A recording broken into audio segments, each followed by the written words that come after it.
guys. So in this video, this is going to be a real talk. So if you are not interested in hearing my opinions, I'll see you later. Still love you. Click right here to go to another one of my videos. But if you want to know what I'm feeling and how I'm feeling, stay tuned and make sure you subscribe so you can see updates of what we're doing. So when Trump was elected president, I was sick to my stomach. I was in disbelief and I felt like I had lost someone. And so I took a couple of days and I went into myself and I did some soul searching and processing mentally of what was going on. And this is what I came up with. I am happy that Trump is president. Yep, I said it, but not for the reasons you think I'm going to say it. But wait, before you decide to get mad at me and call me let me tell you why. The reason why I'm happy that Trump is president, because I really feel that this is a learning opportunity for all of us. I personally feel that with every loss, there is an opportunity for a win. In my opinion, we lost this election a long time ago. Trump has been running for president ever since he publicly challenged Obama to produce his birth certificate.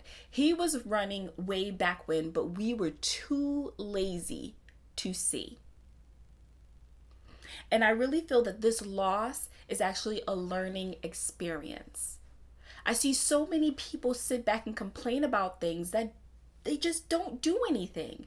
I see people complaining, but I said, did you vote? And they're like, no. So what the heck is you talking about? I feel like with every loss, there is an opportunity to win. If you lose, but you learn something that's going to help you all the way down the road, you didn't lose.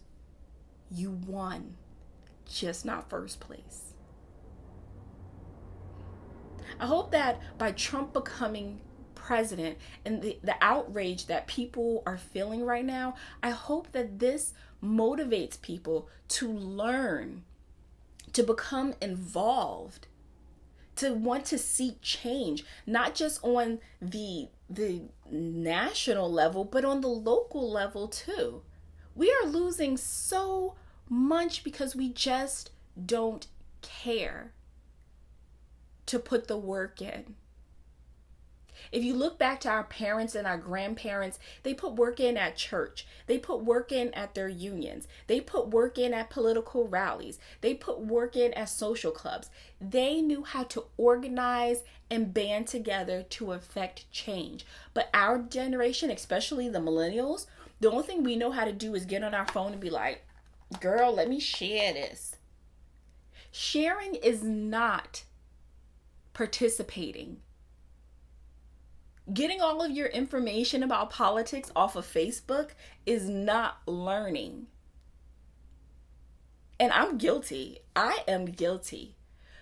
But what I can say that I learned from this election is I learned that I need to grow as a person to protect my interests and the interests of those that I love.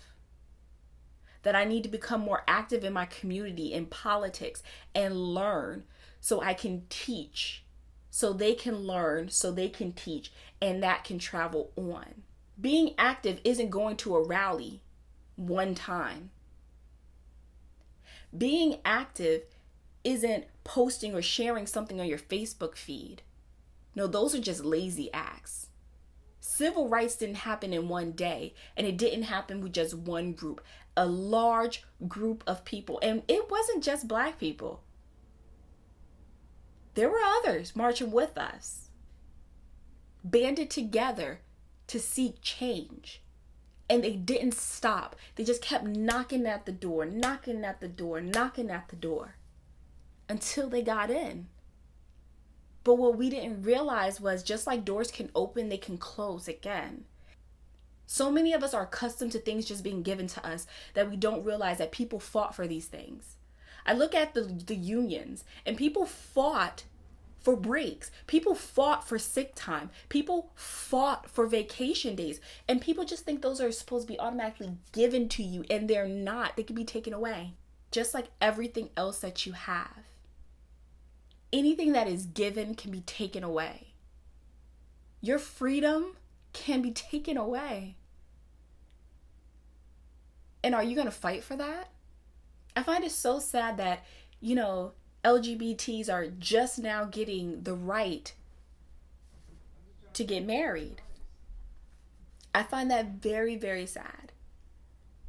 Because at the end of the day, who are we to give them the right to marry who they want? Just saying. I find it so sad that so many African American men and women die at the hands of police, but there's no change. And it's because we do not seek change. We seek temporary results. We let them give us pacifiers and we think like, okay, everything's going to be better. This is going to take care of themselves. And we go about our business. No. So I can tell you now, I'm going to learn from this situation. I'm going to hunker down. I'm going to bear the storm. But in the midst of this storm, I'm going to read, I'm going to learn, and I'm going to teach. I'm going to become more active. And that's it. Every loss is an opportunity to win. So let's start winning. And the only way that we can win is if we seek permanent change. And that means you're going to permanently be working towards it. You don't work for something and then give up. You don't grow a garden and then not tend to it. It'll die. So, if you share my opinions, please leave those down below. If you are interested in seeing more videos like this, please leave this down below. I will leave the comments active, but I will not allow fighting, bickering, or bigotry. But with that being said, bye beauties.